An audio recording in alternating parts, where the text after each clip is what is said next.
الله الرحمن الرحيم. السلام عليكم ورحمة الله وبركاته.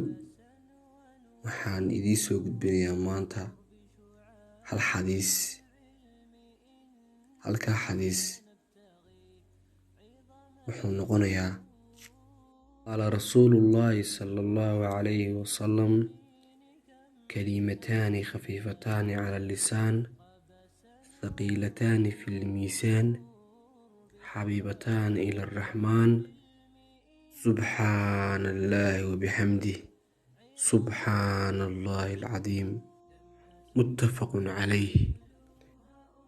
nebi maxamed sallallahu calayhi wasalam isagoo asxaabtiisa la hadlay ayaa wuxuu ku yidhi, ma idiin sheegaa 2 kelmadood oo carabka ku fudud, miisaankana ku culus, xagga ilaahayna laga jecel yahay?